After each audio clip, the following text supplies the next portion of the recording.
It's 0200, 2 in the morning, and somewhere in the Red Sea, a 20-year-old kid from Ohio is standing in front of a radar screen, watching for missiles that could appear in the next 60 seconds.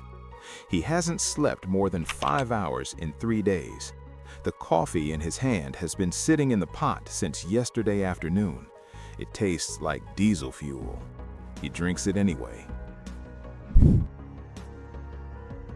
In 6 hours, he'll grab breakfast, powdered eggs and canned hash browns, before crawling into a rack that's smaller than a prison bunk, stacked so close to the ceiling he can't sit up without hitting his head.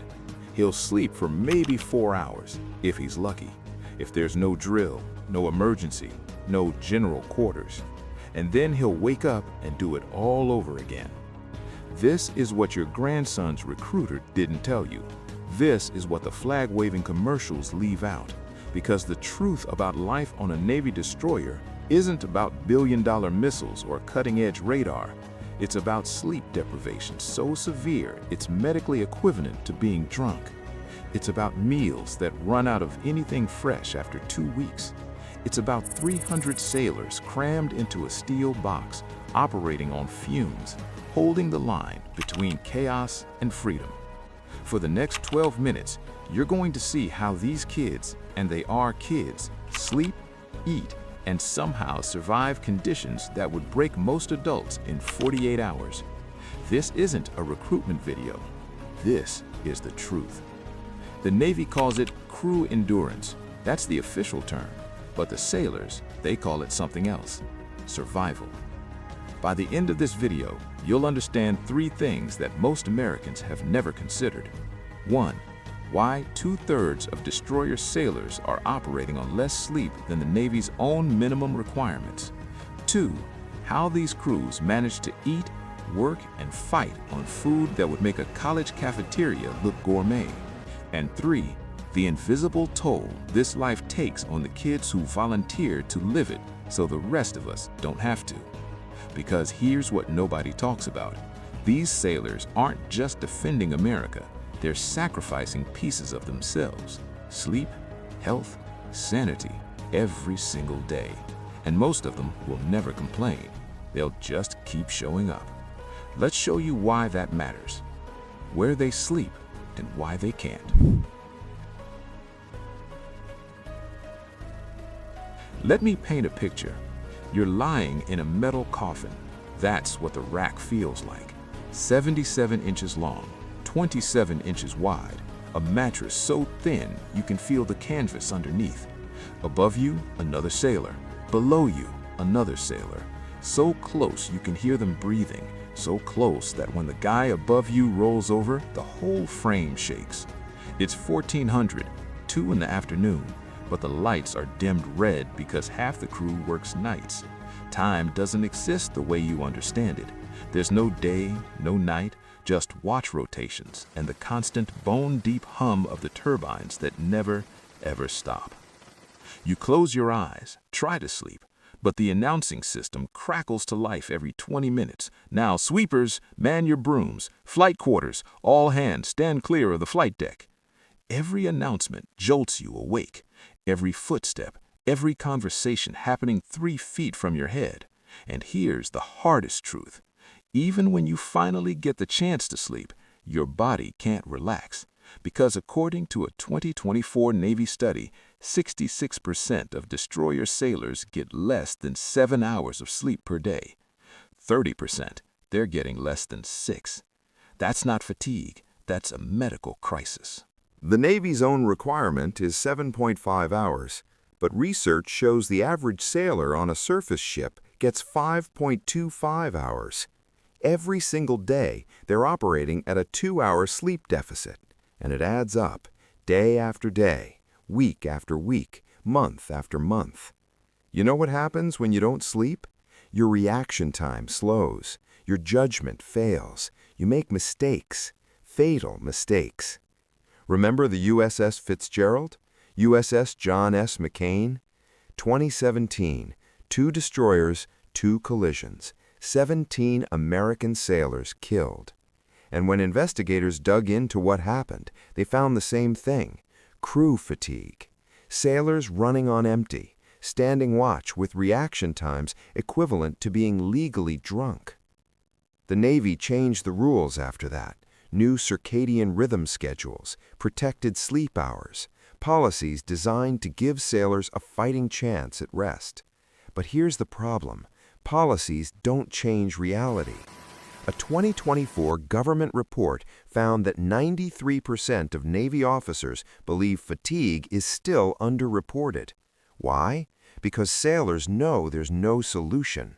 The work doesn't stop. The ship doesn't slow down, and reporting exhaustion won't reduce the workload. It'll just make you look weak. So they push through. They stand their watch. They do their job, and they collapse into that rack for whatever scraps of sleep they can find. If you've served, or if someone you love is serving right now, drop a comment and let us know which ship. These stories need to be told. Now let's talk about why they can't sleep. Because it's not just the schedule, it's the conditions. Picture trying to sleep in a room with 60 other people. The noise never stops. Someone's always talking, always moving, always slamming a locker or walking past your rack in the dark. And if you're in forward berthing, when the seas get rough, every wave feels like the ship is picking you up and slamming you back down, all night, every night. If you're in aft berthing, you get the propellers, a constant whump, whump, whump that vibrates through the hull and into your skull. Some sailors say they can't sleep without it after a few months. It becomes their white noise. Others say they hear it in their nightmares years after they leave the ship. And here's something most Americans don't know. Your average destroyer sailor has less personal space than a federal prisoner. 25 square feet. That's the legal minimum for inmates. Sailors get less, not because the Navy doesn't care, but because every inch of that ship is built for war. Comfort comes second, always. One more thing, the mattresses. A 2024 study found that uncomfortable mattresses are one of the leading factors preventing sailors from getting adequate rest. Think about that. We're asking kids to operate billion-dollar weapon systems, to make life and death decisions, to defend this country, and we can't even give them a decent mattress to sleep on. You've seen how they sleep, or more accurately, how they don't. But there's something else. Something that keeps these kids going when everything else is falling apart. And it's not what you think. It's not patriotism. It's not duty. It's not even the mission. It's the meal they're about to eat, how they eat, and what it costs. Food on a destroyer isn't just fuel, it's morale. It's a 5-minute break in an 18-hour day. It's the one time these sailors get to sit down, breathe, and remember they're human. The Navy's done a lot to improve it. They run joint culinary schools now, real training. The cooks, culinary specialists, are skilled and dedicated. But skill only goes so far when you're working with what you've got. Fresh food runs out fast. After the first week or two at sea, you're eating canned vegetables, frozen meat, powdered eggs, bread baked fresh every morning because that's the one thing they can still make from scratch. And sailors will tell you, the smell of warm bread coming out of the galley ovens at 0200 is one of the best parts of deployment. When you're living on a ship where everything tastes the same, that smell, it's a reminder of home. But when the seas get rough or the ship goes to general quarters, battle stations, the galley shuts down. No hot meals, just coffee and sandwiches, sometimes for days. Producing content like this takes time and research. If you support our sailors and want more stories told, hit that like button and subscribe. It keeps these tributes alive. The mess deck is part cafeteria, part rec room. Folding tables, bench seats bolted to the deck, fluorescent lights that make everyone look gray. At mealtimes, it's packed. 300 sailors trying to grab food before their next watch. You grab a tray, move through the buffet line, mashed potatoes, maybe steak with gravy, stir fry if you're lucky, pasta if you're not. And here's the thing nobody tells you, rank matters. Enlisted sailors eat on the mess deck. Chiefs have their own mess. Officers dine in the wardroom with tablecloths and servers. When you're 20 years old, sleeping in a coffin, working 18-hour days, and you see the officers getting a nicer meal in a nicer room, it stings. But they don't complain. They just eat and move on, because that's the job. On long deployments, 60, 90 days, variety disappears. Asian Mondays, Taco Tuesdays, Pizza Fridays, week after week, the same rotation. And when you combine that with sleep deprivation, noise, stress, and isolation from family, food becomes more than nutrition. It becomes survival. How they survive. The mental toll. Now we need to talk about the part that doesn't show up in recruitment ads, the mental health crisis.